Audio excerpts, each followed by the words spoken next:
Ethics बहुत जरूरी है दोस्त। एक बेटा अपने घर गया अपनी माँ के पास, उसने माँ को बोला आज एक दुविधा में हूं माँ। तो माता ने बोला क्या हुआ? बोला आज एक ऐसा काम करने के लिए बोला गया है जिसमें पैसे तो बहुत है लेकिन मन गवाही नहीं देता। जिसमें पैसे तो बहुत है लेकिन मन गवाही नहीं देता। माँ ने बोला बेटा मैं इतनी पढ़ी लिखी तो हूं नहीं कि तुझे सलाह दे सकूं, लेकिन एक बात तो मैं जानती हूं कि रोज सुबह जब मैं तुझे घर में जगाने आती हूं ना, तो बहुत आराम की नींद सो रहा होता है। कभी ऐसा ना हो कि मैं किसी दिन तुझे जगाने आऊं और तू जागता मिले। बाकी तू समझदार है। मां बोल के चली गई। मां बोल के चली गई और बेटा बोला mama I got my answer. I got my answer. Never in your life कभी अनएथिकल मत होना दोस्त, कभी अनएथिकल मत होना, है ना। तो कभी भी अनएथिकल एक्टिविटी में इन्वॉल्व मत होना। आपने नाम सुना है राजा जनक? बहुत इंपॉर्टेंट चीज समझाता हूं आपको। चलो सुना है आपने नाम? राजा जनक सीता जी के पिता थे। एक बहुत बड़े ऋषि हुए। आज आपको मैं थोड़ी ज्ञान की बात भी बता देता हूं। सीता जी के पिता राजा जनक थे। वो एक ऋषि के पास बैठे थे। ऋषि का नाम था याज्ञवल्क्य जी। याज्ञवल्क्य जी। तो राजा जनक और उनकी आपस में बात चल रही थी। तो राजा जनक याज्ञवल्क्य जी से पूछते हैं कि ऋषिवर आदमी किसकी रोशनी से देखता है? तो ऋषि बोले राजा कैसी बात कर रहे हो? तो बड़ी छोटी सी बात तुमने पूछी है। आदमी सूरज की रोशनी से देखता है। तो राजन बोले महाराज अगर सूरज अस्त हो फिर? तो ऋषि बोले फिर आदमी चांद की रोशनी से देखता है। तो बोला महाराज अगर अंधेरों से भरी रात हो, अमावस हो, तारे हो फिर? उसने ऋषि ने कहा कि फिर आदमी आवाज की दृष्टि से देखता है। बोला आवाज की दृष्टि? बोला हाँ, तुम किसी वन में भटक जाओ, घनघोर अंधेरा हो, सूरज ना हो और कहीं दूर से तुम्हें कोई आवाज देके पुकारे, तो तुम वहां जाओगे कि नहीं जाओगे?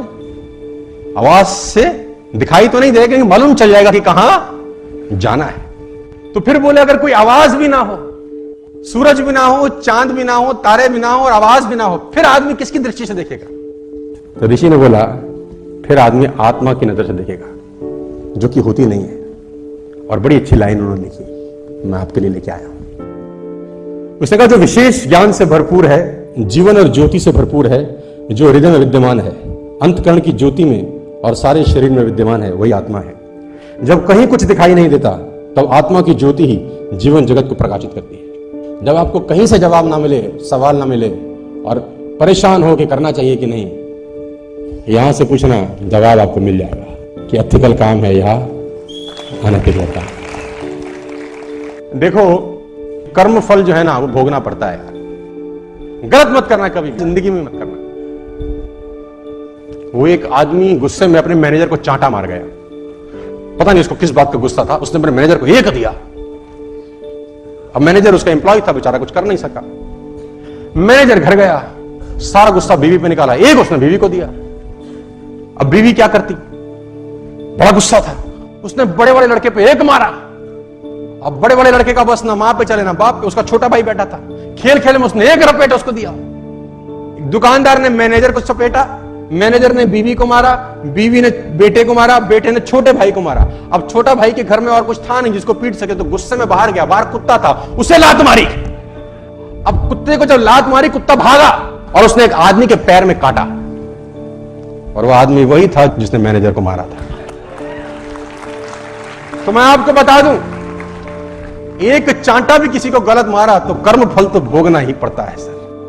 आप सोचो कि कुछ नहीं है तो खाता चल रहा है, उसका खाता बड़ा शानदार है, उसके खाते में 0.00001% एरर नहीं होता है ना। वो कहते हैं ना कि आंख ने फल देखा तो मन में लालसा हुई। अब आंख तो फल तोड़ने जा नहीं सकती, फल देखा आंख ने, गए पैर। अब पैर ने देखा तो पैर तोड़ नहीं सकते, फल तोड़ा हाथ ने। जिसने देखा वो गया नहीं, जो गया उसने तोड़ा नहीं, जिसने तोड़ा उसने खाया नहीं, जिसने खाया उसने रखा नहीं, चला गया पेट में। और थोड़ी देर में जब माली ने देखा तो डंडे लगे पीठ को। पीठ ने बोला हाय मेरा क्या कसूर था, लेकिन जब डंडे लगे पीठ को तो आंसू निकले आंख से, देखा उसी ने था। तो कर्म फल भोगना है यार। और मैं आपको एक प्रसंग सुना देता हूं, यहां पर शायद आपके काम आ जाए। मैं दो ग्रंथों से बड़ा प्रभावित हूं, रामायण और महाभारत, और मैं अक्सर इनकी बातें भी करता रहता हूं। वो पुराना इतिहास जो है उसमें जितना कुछ सीखने को है वो दुनिया में कहीं सीखने को नहीं है। बहुत कुछ सीखने को है राम जी के जीवन में, कृष्ण जी के जीवन में बहुत कुछ सीखने को है। और रामायण एक ऐसा ग्रंथ है जिसमें एक एक चीज सीखने को है। मैं कभी कभी कुछ लेडीज से बात करता हूं, हम तो बहुत दुखी हैं जी, पति बेकार मिला है, बच्चे नालायक हैं। मतलब मेरी बात को अदरवाइज मत लेना, 70 to 80% पुरुष भी मिलते हैं रोते, महिलाएं भी रोती मिलती हैं। मैं आपको बताना चाहता हूं, जितनी भी महिलाएं, बहनें, माताएं यहां पर बैठी हैं, सीता जी के पिता थे जनक, और बहुत बड़े ज्ञानी कहा जाता है। जिनके घर में शादी हुई ससुर से दशरथ, जिनके बेटे खुद भगवान हुए, और जिनसे शादी हुई वो स्वयं भगवान।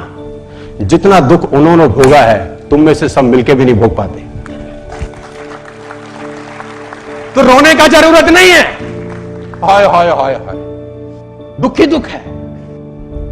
एक एक पात्र से सीखने को है, राम जी से अलग सीखने को। भरत जी को गद्दी सौंप रहे हैं, है ना। राम जी वनवास चले गए, भरत जी को बोला आप कोई नहीं है, दो वचन थे, एक भाई ने पूरा कर दिया, दूसरा तुझको पूरा करना है कि तुझे राजगद्दी पे बैठना है। पिता मरते का दो वचन दे गए हैं। भरत ननिहाल थे, ननिहाल से जब लौटे उनको बताया गया सारा प्रपंच हुआ है। भरत को बहुत गुस्सा आया, वो गद्दी पे नहीं बैठे सो नहीं बैठे। उनको खूब समझाया गया कि तुम्हें गद्दी पे बैठना है, ये पिता की आज्ञा है, पिता की आज्ञा मानना तुम्हारा फर्ज है। बड़े भाई ने भी मानी है तो तुमको भी मान। तो गुरु समझा रहे हैं, तो गुरु ने बोला अगर मैं समझाऊं तो भी नहीं बैठेगा, अगर मैं समझाऊं और मैं आज्ञा दूं तो भी भरत गद्दी पे नहीं बैठोगे। भरत ने बोला गद्दी पे बैठ तो जाऊंगा गुरुजी, लेकिन ये धरती रसातल को चली जाएगी, ये धरती रसातल चली जाएगी अगर मैं गद्दी पे बैठ गया। तो गुरुजी ने बोला भरत कैसी बात करते हो, इस धरती पे रावण कुंभकर्ण जैसे राक्षस हुए तब धरती रसातल नहीं गई है। रावण कुंभकर्ण जैसे राक्षस हुए, धरती रसातल नहीं गई। हिरण्याकश्यप जैसे राक्षस हुए, धरती रसातल में नहीं गई। भरत जैसा महात्मा बैठेगा तो धरती रसातल को चली जाएगी, कैसी बात करते हो। भरत ने बोला महाराज, कुंभकर्ण रावण का भार धरती माता सहन कर लेती है क्योंकि उसको पता है कि राक्षस है। हिरण्याकश्यप का भार धरती माता सहन कर लेती है क्योंकि उनको पता है राक्षस है। लेकिन जब रावण, कुंभकर्ण और हिरण्याकश्यप का काम राम का छोटा भाई करने लगे तो धरती माता भरोसा किस पे करेगी, ये तो रसातल को ही चली जाएगी। मैं नहीं बैठूंगा। वो नहीं बैठे सो हमारा तो 4 इंची दीवार इधर उधर हो जाए बस, भगवान कसम कोर्ट केस हो जाते हैं। इसीलिए आपकी हमारी चर्चा हमारे जाने के बाद नहीं होगी, युग बीत गए हम उनकी बात कर रहे हैं। यार ऐसा कुछ करके जाना चाहिए।